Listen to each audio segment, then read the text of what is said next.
What's the crack, you guys? Let me talk to you and welcome back to another predictions video. Now, this Saturday live in Toronto, Canada on the WWE Network is Money in the Bank. And from looking at the preview of the show, it is going to be a very big banger of a show. It's going to be a banger. So we're going to start off with the first match of the night. We're going to jump right into it. First match of the night, Intercontinental Championship match between Sami Zayn and Braun Breaker. Now, I've seen a lot of YouTubers predict this over the last couple of days. Been watching a lot of videos and I've been seeing a lot of reports lately, and there's a lot of people who would say quite lately that Sami Zayn is dropping the championship in Toronto. And the reason why, quite a big fact that someone pointed out the other day when I was watching them, is that WWE doesn't exactly always allow their hometown heroes to win matches. Like, if we remember Clash at the Castle, Scotland, Drew McIntyre lost the match. Remember Clash at the Castle in 2022. If we remember when Elimination Chamber took place in Montreal, Quebec, Canada, Sami Zayn lost the match against Roman Reigns. Only a disadvantage I would have to my own prediction would be the fact that Braun Breaker, this feud here has only really just got started. It really only just got started a couple of weeks ago when Braun Breaker demanded a championship match against Sami Zayn. He got that match. Adam Pearce made it official. We all know he loves to make things official. So basically, Sami Zayn and Braun Breaker, he got this match. And to be honest with you, as much as I think that Braun Breaker is the right person for this match, it's a hard one to predict because I do not think he's ready for an Intercontinental Championship run. I do not think he's ready. I have to go with Sami Zayn retaining. I did make a predictions video the other day with the opposite view that Braun Breaker was winning this title match, but I do not believe he is. My girlfriend's sitting over there because she predicted the matches actually before I made this video. And I picked Braun Breaker. Did you really? Yeah. But basically, what happened is, Braun Breaker demanded this match and he got it like out of nowhere, but the feud hasn't really picked up yet. But imagine if Sami was to win this match against Braun Breaker continues this beatdown, because he is, Braun Breaker, literally, they're picturing him as the next big thing on Raw. They're picturing him as the next Brock Lesnar, maybe the next John Cena, the next kind of Roman Reigns, because he, you know, his whole gimmick is he's got that dog in him. He's got that, you know, that power.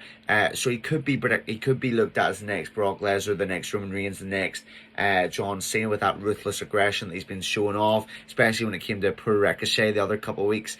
But yes, I'm going to go with Sami Zayn on this one because I really want to see this feud pick up. I do not want to see it just a couple of weeks in. WWE has this problem, in my opinion, at the minute of only building rivalries up for a few weeks when really they need a couple of months to build up. So I'm going to go with Sami Zayn. I would love to see a post-match assault after the match with Braun Breaker beating the crap out of Sami Zayn all across his home country and then demanding another match at, say, SummerSlam, where maybe he'll take the title there. But no, it's too early yet for Sami to drop that to Braun Breaker. So I'm going with Sami Zayn to retain the championship at Money in the Bank. Women's ladder match, and to be honest with you, there really is only one option for me. And to be honest with you, this is the view of a bunch of other people when it comes to predicting this event. The competitors we have in this match are Naomi, a veteran, Zoe Stark, still quite young in the roster, Chelsea Green, tag team partner of Piper Niven, Tiffany Stratton, oh goodness grief, Lyra Valkyrie, who's still quite young on the main roster, and Io Sky, who is a former women's world champion, or not women's world champion, but women's champion. So is Naomi as well. For this match, there really is only one choice for me, and the only choice I really have would be Tiffany Stratton, and I'll explain why. So we'll go through each of the competitors and I'll tell you why I do not believe that they're winning this. We'll start off with Chelsea Green. I've just not been liking her recently. She is a tag team partner of Piper Niven. She basically cost her the title at Clash at the Castle. She doesn't really fit this match, in my opinion. She's a tag team partner of Piper Niven. She doesn't really fit the match of Money in the Bank. It just doesn't look good really putting the briefcase on her. She needs to really build up her heel skills a bit more as a heel on SmackDown. So I'm crossing her out immediately. Next, we're going to go to Zoe Stark. I just, like, she she hasn't really had much star power recently. She's been used as a jobber quite a lot of the time recently. Because let's not forget, quite a while ago she was in a feud with Rhea Ripley for the Women's World Championship, but she lost a couple of times to her, and she's just kind of fell down the card since. She's fell down the card since. So I would just say that Zoe Stark, not much star power around her, not much anticipation for her to win the championship or excitement. So I don't think the Money in the Bank would look good on her. The next one is Naomi. As I said, she's a veteran of the WWE, been in the company for a very long time. She has had it all, she's done it all. So I do not believe that she really needs to win this match. I'm not saying Naomi's close to retirement, but what I am saying is she can use her skills and talent to put over new incoming women who come into to NXT or the women's division, to put them over, to bring in the next generation of WWE female wrestlers. So I do not believe with Naomi's accomplishments and her record of accomplishments, I do not believe she needs Money in the Bank added to that. So I'm not going with Naomi either. Io Sky, she won the briefcase last year. She was the Money in the Bank last year winner. And she cashed in, if I'm right, on Bianca Belair at SummerSlam last year. So she really does not need to win this match. I don't think it would be really good if she did win this match. I think it would be a huge mistake if she won this match. Because honestly, I think the story between her and Bayley is done. It's done. Bayley defeated her at WrestleMania. Bayley's moving on to new things, and I think it's time Io Sky does as well. And plus, Io Sky damage controls on Raw now, which means they can't exactly cash in on a SmackDown superstar. Well, you never know with WWE, but at the same time, they can't really do that. So while damage controls on Raw, Bayley's on SmackDown, you know, it wouldn't really make sense with what Liv Morgan's doing right now with the Judgment Day.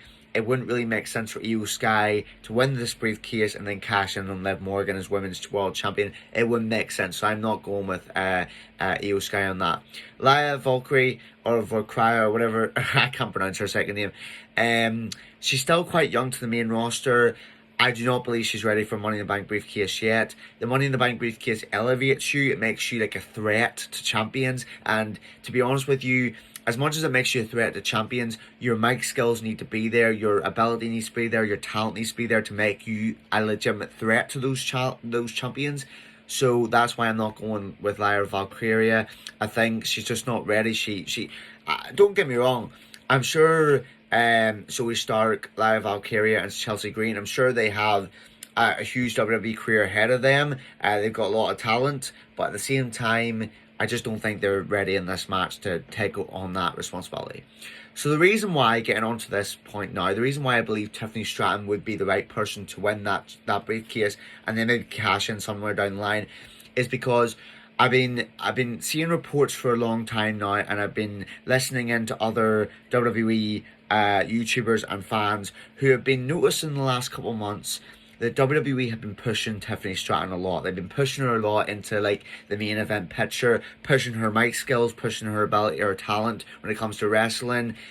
If they can continue to push her ability like that, her heel ability as being a bad guy in the WWE, then they could honestly push her to that point where they give her the briefcase with that stuff, with that talent, with those mic skills, being the bad person on SmackDown, being the head of that division, the top heel.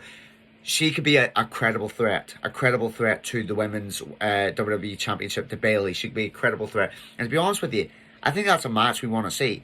But at the same time, if she wins this Saturday, WWE, please do not have her cash in immediately. It would be a huge mistake. But yes, I believe with the gifts she has, the mic skills, the talent, and what she can become in the future, I believe she would be the right person to win this match. I believe the Money in the Bank briefcase would elevate her to the top. So yes, Tiffany Stratton, I'm going with to win this match. Men's Money in the Bank ladder match. And guys, I actually had to redo this video, the predictions video, because I was watching another YouTuber's predictions the other day and hearing a couple of reports, and I realised this match is harder to predict than I thought. And it's harder to predict because out of the 6 men in this match, 3 to 4 out of 6 of the men, there's a lot of interference that could happen. A lot of interference. I'll take you through it step by step. Drew McIntyre, first of all, most likely interference from probably CM Punk, or maybe even I've heard reports AJ Lee could come back because that's his wife. She could come back and put Drew McIntyre out of the equation. So that's a probability of a scenario where CM Punk could come out and cost McIntyre the match. Chad Gable over the last week or two has been dealing with the Wyatt Six. My girlfriend doesn't like Chad Gable. He's been dealing with the Wyatt Six, who've been stalking him and creeping him out, and he's been asking for help from the Alpha Academy and the Creed brothers, which I do see them slowly forming an alliance with him and the Creed brothers. So down the line, because he's a heel now, the Creed brothers are also kind of Olympians. Well, not Olympians, but you know what I mean. They're kind of showing off that kind of gimmick, so they could be an alliance down the line. So with him getting stalked by the Wyatt Six and them targeting him, there could be a possibility in the match he gets taken out by them because of the interference. So that's Chad Gable, that's Drew McIntyre. Let's focus to my main man, or my two main men in this match. First of all, LA Knight. Yeah! Thought you were going to give me a yeah there. But how do you not like LA Knight? People these days. Anyway, so LA Knight, as you know already, now, love the guy, I love the guy, but last year was really his year. LA Knight should have won the briefcase last year and cashed in on the WWE champion or the world champion. But this year, I just don't see it happening because, number one, I don't want to see LA Knight in a WWE or World Heavyweight Championship picture anytime soon. I don't. And I'll explain that to you guys in another video because it'll take me too long. Number two, he is right now in a red-hot feud with Logan Paul, and which could possibly culminate in a SummerSlam match between him and Logan Paul for the United States Championship, which we all want to see. We all want to see him dethrone Logan Paul.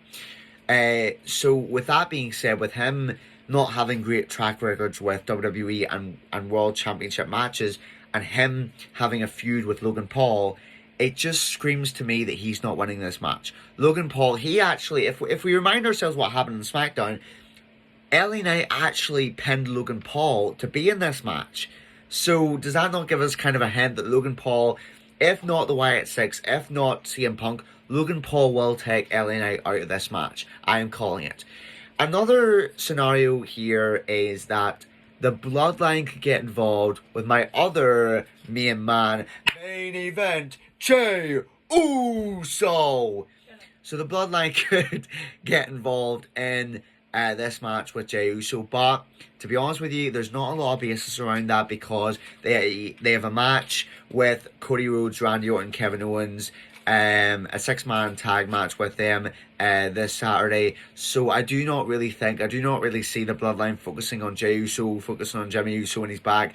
I see them focusing on them three, Cody Rhodes and all, which I'll get down to the line. So in my opinion, the last two, and let me just finish with Jey Uso. Jey Uso does not need this match. He really doesn't need to win the Money in the Bank briefcase. He doesn't. He's got the star power at the minute. And to be honest with you, I think they need to be careful about putting him into the main event status, because if they put him in the main event status and him going after the World Heavyweight Championship, I don't know if it's going to be good. So I don't. The other two in this competition, Carmelo Hayes and Andrade. Andrade's not for winning. Just no excitement around him. No one really cares. No offense, Andrade. No one really cares. Carmelo Hayes could be a possible winner, but I just don't see enough excitement for him to win the briefcase, because I just don't see, because once you win the briefcase, then people anticipate you cashing in on a champion. Who's he going to cash in? He hasn't exactly got a rivalry with Logan Paul at the minute. He doesn't exactly know anything at all about Cody Rhodes. He had a match with Cody Rhodes a couple of months ago, but that was it. Knows nothing about the World Heavyweight Championship picture on Raw. So, to be honest with you, I don't see Carmelo Hayes doing it either. That only really leaves one guy. As much as I don't think WWE should give it to him, the only credible guy I see in this match winning the briefcase is Jey Uso. And the only reason why is because he's literally the poster boy for the event. He's literally the poster boy for the event. He is. It says Yeet in the bank. Doesn't matter. It says Mr. Yeet in the bank. It is an excuse. Think of the talent. Jey Uso has the talent. He has the aurora. He has everything. He has the superstardom. Honestly, this guy is destined for main event status. So I would say ignore what I said earlier. Jey Uso could be a world champion one day. He could be a WWE champion one day. So strap the rocket to him. Let's go, Jey Uso winning the match. I call it. But the six-man tag team match between Undisputed Champion Cody Rhodes, Randy Orton and Kevin Owens versus Solo and his bloodline of Solo Sikoa, Tama Tonga, and Tangaloa and Jacob Fatu. Of course, because it's a six-man tag match. Well, hopefully it's a six-man. I'm not too sure if it's going to be an eight-man, because we don't know if Tama Tonga is going to be involved in this. We know it's going to be Solo Sikoa, Jacob Fatu, and Tongalo, but we don't know if Tama Tonga is involved. But whether they're involved or not, there's a possibility. This could be an 8-man tag team match. It could be a 3-man could be a 6-man tag team match. Could be just the 3 of them versus the 3 of the bloodline. But something tells me possibly that Solo Sikoa will have, if Tama Tonga, if he is just as on the outside of the ring, if he's just there, he could get involved in some way. But let me tell you this, whether people return or whether it becomes an 8-man because there's 4 of them, there's only 3 of them, whether it does or doesn't, let me tell you something. I was watching a video the other day on predictions, and I realised something. I agree with this person on this. If this match is to be a 6-man or an 8-man or whatever it's to be, it needs to be no disqualification. The way these guys have been brawling and attacking one another over the last 2-3 weeks, this needs to be a no disqualification match. It needs to be a street fight. They need to beat the crap out of each other. And let me tell you something. Regarding returns and all like that, or regarding whether it's 6 or 8-man, let me tell you something. I will say this. The bloodline need to win. The bloodline need to win, because you cannot have them, destroy Jimmy Uso after WrestleMania. You cannot have them bring new members into the bloodline, dispose of Kevin Owens, Randy Orton, Cody Rhodes, and then dispose of Paul Heyman and not have them win this match. They need to dominate and win this match through whatever means necessary. They are the new bloodline. Solo doesn't take any shit anymore. Have them dominate. They need to dominate. And whether someone's returning to help Cody, Randy, and Kevin, I would say it'd either be Jey Uso or Jimmy Uso. Don't bring Roman back this early. Bring him back at SummerSlam. It wouldn't make sense. Bring him back at Money in the Bank. It would not make sense. Bring him back at SummerSlam. Bring him back sometime then. And then we'll see what happens then with the Bloodline. So yes, I'm going with the Bloodline 2.0 to be the victors in this match and win the match. They need to be proven as dominant as they are. World Heavyweight Championship match between Damian Priest and Seth freaking Rollins. However, you might be surprised to say, but one of the biggest fans of Seth Rollins says that this Saturday he's not winning the match. And he's not winning the match, let me tell you this, because me and my girlfriend were at Glasgow, right? And we saw how they put Damian Priest over Drew McIntyre. A big name like Drew McIntyre. Why did they do that? To prove that Damian Priest is not just a transitional champion. To prove that he is a solidified champion. He's a real champion. He's a real champion. To prove he's a real champion. So with Seth Rollins coming back and him getting a title match at Money in the Bank, it just proves to me that quite possibly they're trying to put Damian Priest over Seth Rollins to make it seem like he is more of an incredible opponent for Gunther at SummerSlam than Seth Rollins could be. Hopefully they're going to put Damian Priest over Seth Rollins to make him seem like a more credible opponent for Gunther, which would be amazing. You can't have him just beat Drew McIntyre in his own home country and then have him lose to Seth Rollins. Like, come on. But at the same time, there's 2 other factors that go into this. The Judgment Day. Will they come out even though Damian Priest has told them to stay back? Will they come out? Will they try and help him? Will there be some dissension? Will they break down? Will Damian Priest and Finn Balor fall out and start hitting each other? You never know. Will Finn Balor accidentally cost Damian Priest the match against Seth Rollins? We do not know. But if they did that, as much as I would like to see Damian Priest win this match to, put him over as a legitimate champion, if they did it that way and they had Finn Balor and the Judgment Day accidentally distract Damian Priest and have him lose the championship, then you can set up Damian Priest as a babyface. You can set him up facing Finn Balor at SummerSlam as kind of revenge or kind of, the battle of the brothers, because they are brothers at this point. Another reason why a lot of people think that Seth Rollins is winning this match is because WWE. Some people think that WWE don't see Damian Priest as a credible opponent for Gunther. Some people see Seth Rollins as that because of the interaction that Gunther and Seth Rollins had before WrestleMania.